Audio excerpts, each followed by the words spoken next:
আর এই মুহূর্তে breaking news, মন্ত্রীর ভাইয়ের বাড়িতে আয়কর আনা। অরূপ বিশ্বাসের ভাইয়ের বাড়িতে আইটি আনা।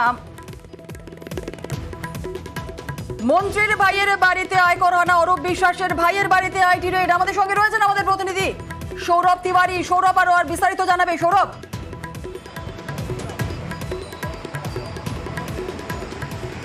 একেবারেই দেখো জুনেলা, আমরা এই মুহূর্তে রয়েছি নিউ আলিপুরে এবং নিউ আলিপুরের অরূপ বিশ্বাসের ভাই স্বরূপ বিশ্বাসের যে দুটি বাড়ি রয়েছে, অর্থাৎ এখন তোমাকে যে ছবিটা দেখাচ্ছি এখানে তার পার্টি অফিসও রয়েছে।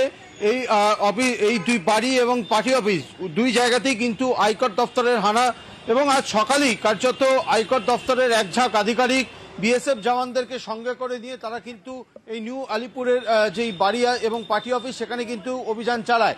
এবং যেটা সূত্র মারফত জানা যাচ্ছে যে কর ফাঁকি সহ আয়ের বহির্ভূত সম্পত্তির যে বিভিন্ন তথ্য কিন্তু ইনকাম ট্যাক্সের আধিকারিকরা তারা পেয়েছিলেন, সেই মর্মে তারা আজকে এই অভিযান, এমনটা কিন্তু প্রাথমিক সূত্র মারফত জানা গিয়েছে। যদিও ইনকাম ট্যাক্সের আধিকারিকরা এই মুহূর্তে এই যে বাড়ি রয়েছে অর্থাৎ মঙ্গলকুঠির যে বাড়ি, সেই বাড়িতে এখনো রয়েছে, তল্লাশি অভিযান চালাচ্ছে। অন্যদিকে নিউ আলিপুরের শাহাপুর, সেখানে আরেকটি বাড়ি রয়েছে, সেখানেও কিন্তু তল্লাশি অভিযান চালানো হচ্ছে ইনকাম ট্যাক্সের আধিকারিকদের তরফ থেকে। সব মিলিয়ে